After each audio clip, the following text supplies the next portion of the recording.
Welcome back. Let's continue with the acids and bases. Very interesting section, of course, brought, but nothing is unusual in the sections. Let's deal with the examples before we can talk about the reactions. I think we agreed that we'll be dealing with the aqueous solutions, which involve acids and bases, especially strong ones. What are the strong acids? Strong acids, normally we said they are those that they ionize completely and produce high concentration of hydronium ions, such as your nitric acid, hydrochloric acid, your hydrogen bromide, your hydrogen fluoride, your sulfuric acid. These are the most well-known ones. And the strong bases, we know, or weak acids, they would be the one that ionize incompletely, such as your all organic carboxylic acids. All carboxylic acids are weak. Yes, and then we have got your sulfurous acid. We have got your carbonic acid, carbonated water are acidic, and then we have got sulfurous acid, the rainwater. Yes, well-known carboxylic acid becomes your also the oxalic acid. We have this one, and also the well-known carboxylic acid, which is your ethanoic acid. But all carboxylic acids are weak. Bases, strong ones, they are normally the one of alkali metals and alkali earth metals, which will be your sodium hydroxide, your lithium hydroxide, your potassium hydroxide, your calcium hydroxide, your magnesium hydroxide, and your barium hydroxide. These are well-known strong bases that they normally, we say, in terms of the bases, remember, strong bases dissociate in water, whereas the weak ones, they dissociate or ionize in water, incompletely in water, yeah. In that case, so the weak bases will be your weak base becomes your ammonia. According to Arrhenius, ammonia is not a base, but according to Bronsted-Lowry, because ammonia can accept the proton, therefore it's a base.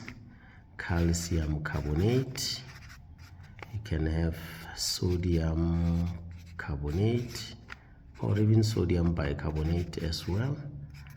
Sodium hydrogen carbonate.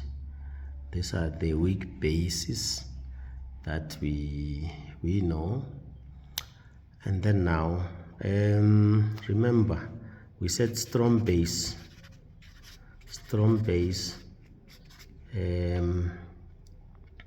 dissociate completely in water to form high concentration of hydroxide ions. But the weak base will ionize or dissociate incompletely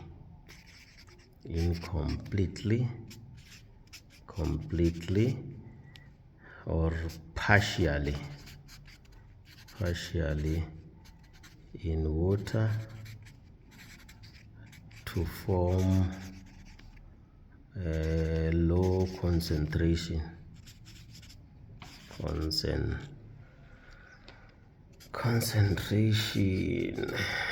of hydroxide ions. But now why do we use ionize or dissociate in this case? the chemistry tell us that solid, we've got these three phases, very important: solid, liquid, and a gas. We know that solids can dissociate. Why solid dissociate? Because normally in a solid we do have those ions. They are just packed together. Sodium positive, chlorine negative, sodium positive, chlorine negative, sodium positive. Now when you add water, you are just dissociating. They are associated, you are dissociating them. That's why solid are dissociate. But the liquid and a gas ionize.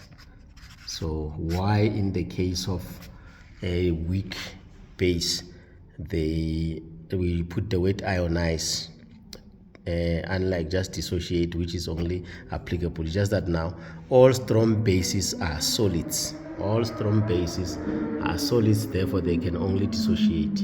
But weak bases, we do have gas or a liquid such as ammonia. That's why we put the word ionize in it. That's where it's come from. Now let's talk about the reactions of acids. Reactions of acids and bases in water. Water 5. Now this will explain to us what we call types of acid: polyprotic acids, the ones that are called monoprotic. You say, why do we call monoprotic acids? These ones they can donate one proton per molecule, if you want to be precise, per molecule. I'm just putting in brackets because it's optional. Such as acids such as your HCl. HCl can only, when reacted with water, it donate only one proton to form hydronium ion plus Cl minus. If we analyze this one, we'll say this one is an acid. This one is an acid. This one is a base. Why is a base? Because it accepts the proton. Fine. Then the acid, after donating the proton, it forms what we call its conjugate base. And then the base, after accepting the proton, it forms what we call its conjugate acid. Fine. And that if we can say, out of this one, name two acids, it will be HCl and H3O plus. Name two bases, is water and Cl minus. That's about the monoprotic. Whereas the diprotic, monoprotic would be HCl, HNO3, your HBF. Diprotic acids, like your sulfuric acid, can donate two protons per molecule. Now, very important, the two reactions. Sulfuric acid in reaction 1 can donate one proton. H2SO4 will donate one proton, to water, to produce hydronium ion plus HSO4 minus. Now we again go to reaction 2, because the HSO4 minus can still donate the hydrogen. Yes, it will react with water again to form hydronium ion, then plus sulfate ion. I mean that after complete ionization, sulfuric acid will form sulfate ion, which is its conjugate base. But according to these two reactions, then this is an acid. This react with is a base because it will receive the hydrogen, proton. This one will form its conjugate base, and this one forms its conjugate acid. Fine, we are still following. And in the second one, water, can you see that is a base? Then this one is a conjugate, still the same arrangement, conjugate acid of water.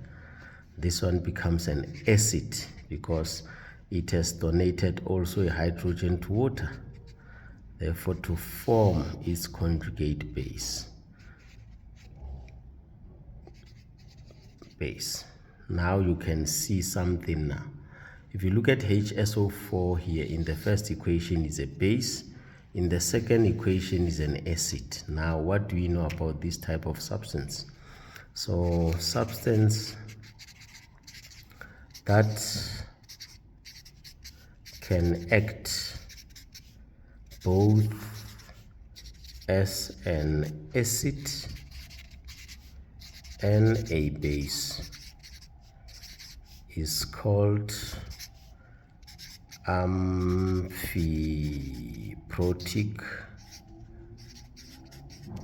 substance or amphoteric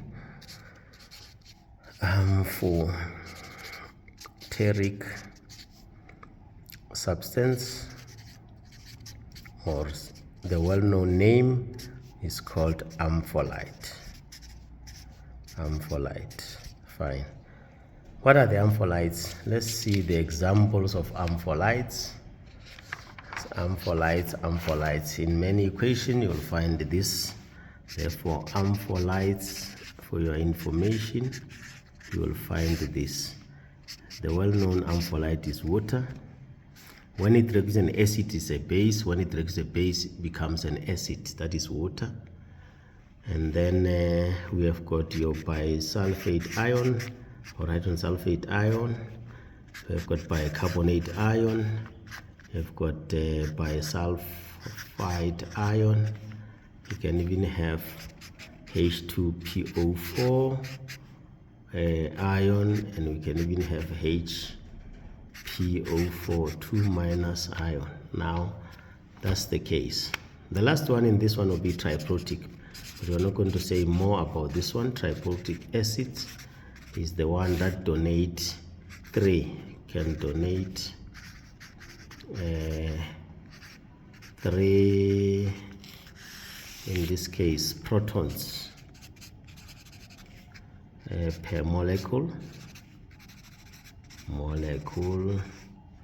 Fine. The example here is your phosphorus acid. Fine.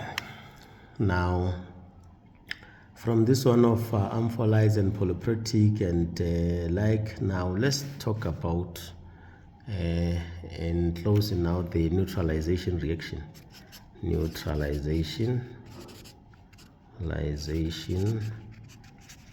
Reactions. Fine. There are 6 reactions that you must know. The first reaction, very important, HCl. When you find this one in exam, know that is there in the examination guideline. Examiners, they normally use examination guideline to examine learners. Will form sodium chloride plus water. Know this reaction. Number 2, we will be having HCl plus sodium carbonate, which will form again sodium chloride plus water. You need to balance here. You need to balance. So it will be balanced in this case. Then again, another one, you will have nitric acid, HNO3. All these 3 are monoprotic, isn't it? The HNO3 react with sodium hydroxide, will form sodium nitrate plus water. I think it's balanced. 4, let's have sulfuric acid, H2SO4 plus sodium hydroxide. Very important reaction again to know that it will be sodium sulfate plus water, which you need to balance this one 2 here. Fine. Number 5, second last, is oxalic acid, which will react with sodium hydroxide. This one normally in every school you must do the experiment of this titration. It's an examinable one. So you'll be having sodium oxalate plus water, which will put 2 here, then the whole thing is, and 2 here, then it will be balanced. And then the last one is where now we have got ethanoic acid reacting with sodium hydroxide to form sodium oxalate plus water. So it's balanced in this case. Please know all these 6. Now that in one of the examination papers you'll find, don't be surprised when one of them is in the question. So the examiners are following the examination guideline. So I think we have done justice so far, though the work of grade 11 is still not yet in. So our next stop will be where now we talk about these reactions, which are your pH story in reaction, the degree of alkalinity and the acidity, starting from hydrolysis up until when we'll be talking about the pH calculations. So we'll be talking about all those things in the next coming sessions. Stay tuned. Thanks a lot. Until next time. Bye bye. Hasta